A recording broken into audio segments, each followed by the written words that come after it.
আমি তো প্রথম দিন বলেছি, পুলিশের প্রাথমিক কাজ ছিল কুণালকে অ্যারেস্ট করা, তাকে হেফাজতে নেওয়া।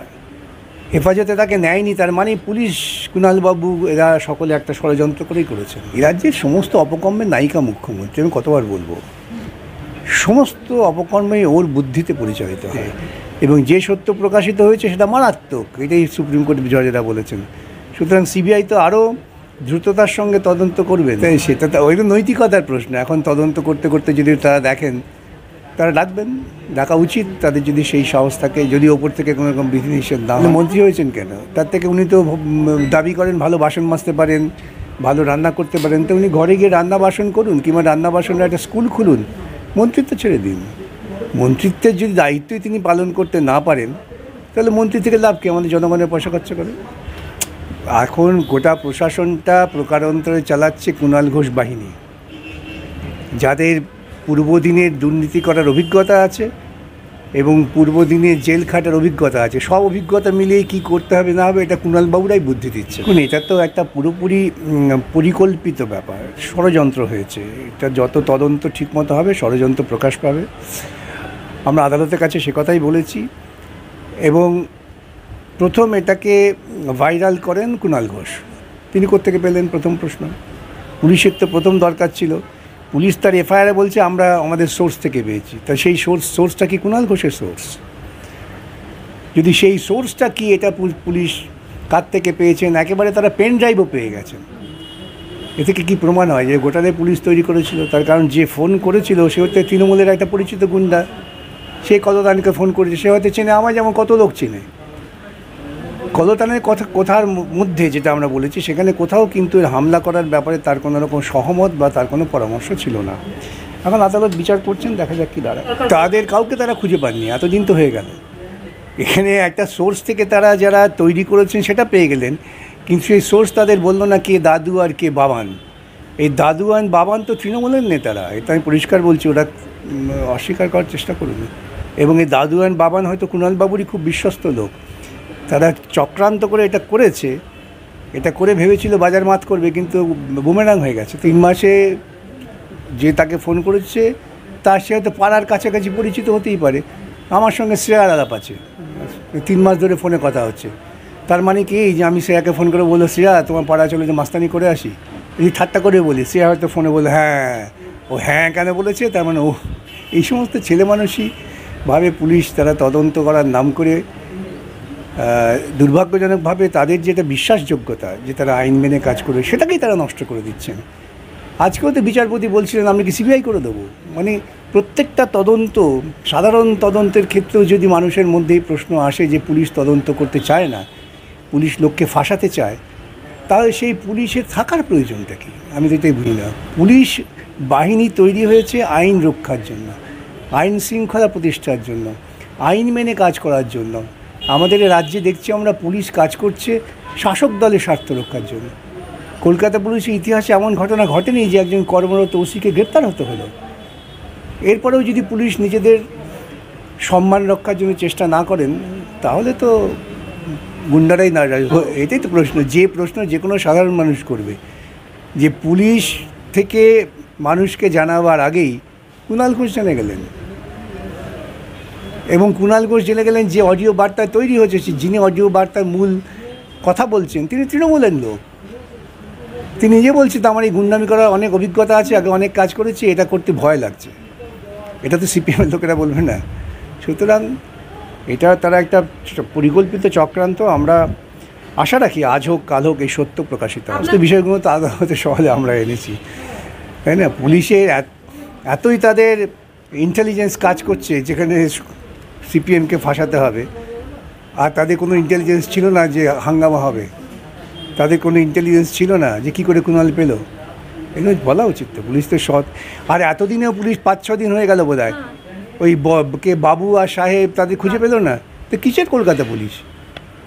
এটা কলকাতা পুলিশের ভূমিকা না, এটা মমতা পুলিশের ভূমিকা।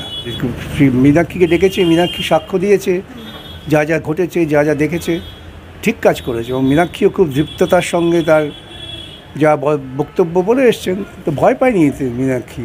সিবিআই নোটিশ করলেই সঙ্গে সঙ্গে উডবান্ডে ভর্তি হতে যায়নি তো। কবে তারা ভিন্ন ছিল? জনগণের চাপ পড়লে পরে তখন একটু এদিক ওদিক করেন, জনগণের চাপটা না থাকলে পরে তো রাজ্যের তৃণমূল মানে রাজ্য প্রশাসন, প্রশাসন মানে তৃণমূল, এর বাইরে থেকে জানা হয় তৃণমূলের বলার সাহস পায় যে লক্ষ্মী ভাণ্ডার বন্ধ করে দেবো। তাহলে বলার সাহস পায় যে আপনারা যারা আন্দোলন করছেন তারা লক্ষ্মীর ভাণ্ডার ছেড়ে দিন, সরকারি চাকরি ছেড়ে দিন। স্পর্ধা ওদের কে দিয়েছে? তাই তো বলছি, তাহলে স্পর্ধা ওদের কে দিয়েছে? ওরা কি মনে করেন সরকারটা ওদের বাবার সম্পত্তি নাকি? আমার পিতৃপুরুষ রেখে গিয়েছে, আমি সেটা ভেঙে ভেঙে খাবো আর বক্তৃতা করবো? অন্য রাজ্য হলে এই কথা বলার জন্য সঙ্গে সঙ্গে তাদের গ্রেপ্তার করে পাঠিয়ে দিতে যে তুমি কে সরকার হয়ে এই ধরনের হুমকি দেওয়ার? বিনীত গোয়েল গেলেন, মনোজ ভার্মা এলেন, এটা একটা স্বাভাবিক প্রক্রিয়া। আমি এর মধ্যে কোনো বিশেষত্ব দেখি না। কেন সরকারি সব কাজে এরকম ট্রান্সফার হয়। এখানে তো বিনীত গোয়েলকে যেতেই হতো দুদিন বাদে, এখন আন্দোলনের চাপে পড়ে তাকে সরিয়ে একটা ভালো পোস্ট দেওয়া হলো। মনোজ ভার্মাকে নিয়ে আসছে। মনোজ ভার্মা যদি দক্ষতার সঙ্গে কাজ করতে পারে আইন মেনে, ভালো। আর আইন মেনে কাজ না করলেই তাকেও দৌড়তে হবে। দেখুন, পার্লামেন্টারি ডেমোক্রেসিতে যারা ভোটে জিতে ক্ষমতায় আসেন তারাই প্রশাসনকে নিয়ন্ত্রণ করেন। এবং এই যে বিগত 10 বছর ধরে প্রশাসনের সর্বস্তরে যে ঘুণ ধরেছে, সবাই দুর্নীতিতে ছেয়ে গেছে। একটা রাজ্যের পুলিশ মন্ত্রী যদি থাকে, পুলিশ মন্ত্রীর সঙ্গে সঙ্গে পদত্যাগ করা উচিত ছিল যখন তার কর্মরত ওসিকে হেফাজতে নেওয়া হলো। স্বাস্থ্যমন্ত্রীকে পদত্যাগের উচিত যখন একজন তার কলেজের উচ্চপদস্থ স্বাস্থ্য আধিকারিক, আরজি কলেজের প্রিন্সিপাল, তাকে গ্রেপ্তার করা হলো। এদের তো সে নৈতিকতা বোধ নেই। আমি যদি দেখি আমার মাথার উপরের লোকটা অনৈতিক, দুর্নীতিগ্রস্ত, তাহলে আমি তো সেটা শতগুণ বৃদ্ধিতে কাজ করব।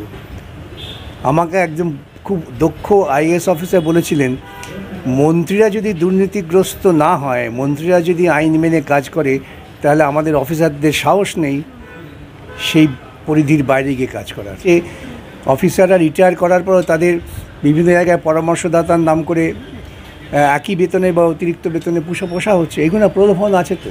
না, বিচারপতিরা আগের দিনই বলেছিলেন, বিচারপতিরা ইঙ্গিতটা আগের দিনই দিয়েছিলেন। এবং বিগত শেষ যে রিপোর্ট হয়েছে সেই রিপোর্টে পরিষ্কার বেরিয়েছে যে সিবিআই তদন্তে অনেক তথ্য বেরিয়ে আসছে। সেই তথ্য থেকেই প্রমাণ হচ্ছে যে সরকারি প্রশাসন ঠিকমতো কাজ করেনি। ওদের একই পোস্টে একই র্যাঙ্কে, ওগুলো কিছু না, ওইসব নিয়ে আমি কোনো মন্তব্য করি না। কার কোথায় কী পোস্টিং হয়েছে না হয়েছে, সে আইপিএস হিসেবে সাজা দিল কিনা এটা বড় কথা, পোস্টিংটা কোনো বড় কথা নয়।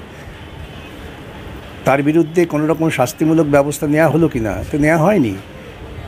যে পুলিশ কমিশনার নিজে বলছেন আমি ব্যর্থ, আমি প্রশাসন ঠিকমতো কাজ করতে পারিনি, তার বিরুদ্ধে প্রশাসনিক ব্যবস্থা নেওয়ার পরিবর্তে তাকে সরিয়ে দেওয়া তো কোনো ব্যাপার না।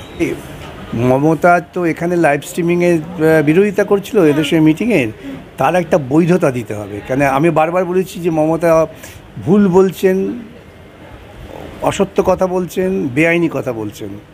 এখন সেটাকে একটা আইনি শুদ্ধতা দেওয়ার জন্যই কপিল সিবাল এটা চেয়েছিলেন। যদি ওই আবেদনে লাইভ স্ট্রিমিং বন্ধ হয় তাহলে ওরা বলতে পারতো এই তো লাইভ স্ট্রিমিং হলো না।